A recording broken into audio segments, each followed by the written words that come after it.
बिस्मिल्लाहिर्रहमानिर्रहीम अस्सलामु अलैकुम। मैं रिज़ीन हैदर मज़हर हूँ और आप मेरा ये वीलॉग देख रहे हैं। नाज़रीन, आज सुप्रीम कोर्ट ऑफ पाकिस्तान में एक अहम तरीन समाअत हुई है और उस अहम तरीन समाअत का मुकम्मल अहवाल मैंने आखिरी वीडियो में आपके सामने रखा था कि आज की पूरी समाअत में क्या कुछ हुआ और कौन कौन सी ऐसी चीज़ थी जो बड़ी अहम थी। उस समाअत के हवाले से चीफ जस्टिस ऑफ पाकिस्तान ने आज क्या क्या अहम बात की और बाकी आज कौन कौन सा ऐसा वहां पे स्टेप लिया गया जो आने वाले दिनों पर असरअंदाज हो सकता है। लेकिन ये तमाम की तमाम तफसीलात जो थी वो रिटन नहीं थी, यानी कि जो आर्ग्यूमेंटेशन हुई, जो मुकालमा हुआ जजेस और वकला के दरमियान, ये वो तमाम चीजें थी। अब इस वीडियो में मैं आपके सामने तहरीरी हुक्मनामा रखने जा रहा हूं क्योंकि सुप्रीम कोर्ट ऑफ पाकिस्तान का बिल आखिर तहरीरी हुक्मनामा सामने आ गया है और जितनी भी अफवाहें इस वक्त सोशल मीडिया पर या डिजिटल मीडिया आप जिसे कह सकते हैं या फिर मेन स्ट्रीम मीडिया जो है उस पर गर्दिश कर रही थी, उन तमाम की तमाम अफवाहों ने दम तोड़ दिया है और चीफ जस्टिस ऑफ पाकिस्तान ने हुकूमत पाकिस्तान को सिर्फ चंद घंटों की मोहलत जो है वो आज दे दी है और साथ ही साथ पूरे का पूरा मंजरनामा जो है वो आज तब्दील हो गया है। चीफ जस्टिस ऑफ पाकिस्तान ने 3 जर्नैलों से मुलाकात के बाद भी अपने मौक़िफ़ जो है वो उसे नहीं छोड़ा और उससे पीछे नहीं हटे और डट गए हैं कि नहीं,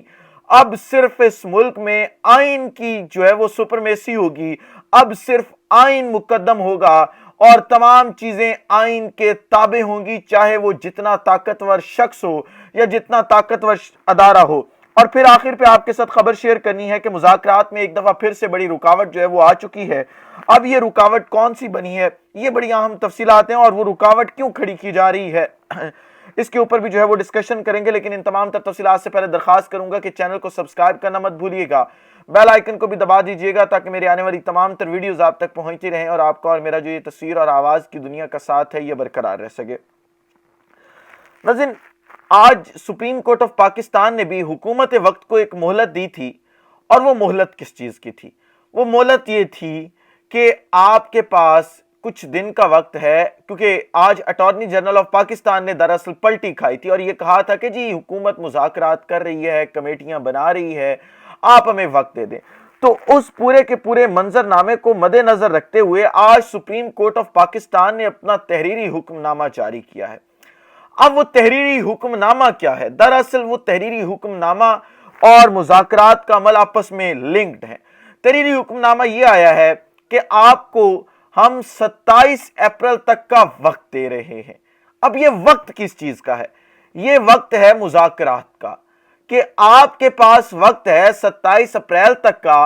कि या तो आप तहरीके इंसाफ के साथ मुज़ाकरात कर लें, आप उन्हें अपने मौक़िफ़ के ऊपर ले आएं और एक रास्ता निकाल लें, एक तारीख निकाल लें जिस तारीख पर आपने इंतखाबात करवाने हैं। अगर आप ये तारीख नहीं निकाल सकते, अगर आप तहरीक इंसाफ को मनाने में कामयाब नहीं होते, तो फिर दूसरा ऑप्शन आज सुप्रीम कोर्ट ऑफ पाकिस्तान ने अपने तहरीरी हुक्मनामे में जारी कर दिया है और उन्होंने कहा कि 27 अप्रैल तक अगर नहीं होते आपके मुज़ाकरात तो आप दूसरी कंडीशन हम आपको दे रहे हैं कि आपने funds election commission of Pakistan को 21 अरब रुपए के 27 अप्रैल तक जारी कर देने। अगर आप ये दोनों काम नहीं करते तो तीसरे काम को आपको पता है, क्योंकि अब सुप्रीम कोर्ट ऑफ पाकिस्तान और चीफ जस्टिस उमर अता बंदियाल ये चीज सोच चुके हैं कि जर्नैलों को भी जवाब देना है, अब ताकतवर तरीन लोगों को भी जवाब देना है, अब सिर्फ आइन की सुपरमेसी चलेगी, लिहाजा हुकूमत के खिलाफ तौहीन अदालत की कार्रवाई शुरू हो जाएगी, जिसके अंदर अपना वजीर आजम है, वजीर दिफा है, वजीर दाखिला है, वजीर खजाना, ये चारों लोग उड़ा दिए जाएंगे। इन चारों लोगों को घर भेज दिया जाएगा और 5 साल तक की इनकी नाअहली हो सकती है, साथ हो सकता है कि पूरी काबीना को भी नाअहल कर दिया जाए। इस वक्त ये सूरत हाल जो है वो बन चुकी है और चीफ जस्टिस ऑफ पाकिस्तान ने आज इस तहरीरी हुक्मनामे के बाद एक चीज तो क्लियर कर दी है कि चीफ जस्टिस ऑफ पाकिस्तान ना तो प्रेशर ले रहे हैं, ना ही किसी की बात सुन रहे हैं और एक चीज वो ठान चुके हैं कि अब इंतखाबात तो होंगे, अब आइन की सुपरमेसी जो है वो तो होगी। लेकिन दूसरी तरफ आप ये देखें कि इस वक्त जो मुज़ाकरात हैं उनमें एक फिर बड़ी रुकावट आ चुकी है। मैंने आखिरी वीडियो में आपके साथ शेयर की थी खबर कि जो बिलावल भुट्टो जरदारी हैं वो ڈی جی خان پہنچ چکے تھے، مولانا فضل الرحمان صاحب سے ملاقات کرنی تھی وہاں پہ انہوں نے، اور مولانا فضل الرحمان کو عمران خان کے ساتھ مذاکرات پر آمادہ کرنا تھا۔ لیکن اب وہاں سے بھی خبر آ چکی ہے ڈی جی خان سے، اور مولانا فضل الرحمان نے مذاکرات سے انکار کر دیا۔ انہوں نے کہا کہ میں عمران خان کے ساتھ مذاکرات جو ہیں کسی بھی قسم کے مذاکرات ان کا حصہ نہیں بنوں گا، اور میں عمران خان صاحب کے ساتھ بیٹھنے کو تیار نہیں ہوں۔ اور ساتھ ہی ساتھ انہوں نے یہ بھی کہا ہے بلاول بھٹو زرداری کو کہ نہ میں مفتی محمود ہوں اور نہ ہی آپ ذوالفقار علی بھٹو ہیں کہ ہم جو ہے وہ آپس میں مل کر بیٹھ جائیں اور آپ مجھے منا لیں، میں اس چیز کے اوپر نہیں آؤں گا، اور میں عمران خان کے خلاف کھڑا رہوں گا۔ اگر پی ڈی ایم جو ہے وہ مذاکرات کی طرف جاتی ہے تو یہ چیز انڈرسٹوڈ ہے کہ میں مذاکرات کا حصہ نہیں بنوں گا، اور شاید پھر مولانا فضل الرحمان جو ہے وہ اتحادی جماعتوں سے علیحدگی اختیار کر لیں اور اپنی ایک الگ سے سیاست جو ہے وہ دوبارہ سے شروع کر دیں۔ ویسے سیاست ان کی الگ کیا ہے کہ انہیں عمران خان سے آج مفاد ملنا شروع ہو جائے۔ میں آپ کو گارنٹی سے کہہ رہا ہوں مولانا فضل الرحمان نے دوبارہ سے جو ہے وہ اسی بیڑے میں بیٹھے ہونے عمران خان کے گن گانے شروع کر دیں گے، لیکن کیونکہ پچھلے 10 سال سے وہ بے روزگار ہیں کے پی کے میں، اور ساتھ ہی ساتھ جو ہے وہ اب اس وقت ان کی موجیں لگی ہوئی ہیں 10 سال بعد، تو 10 سال بعد جس کی موجیں لگیں وہ کہاں موجیں اپنے ہاتھ سے جانے دیتا ہے، لہٰذا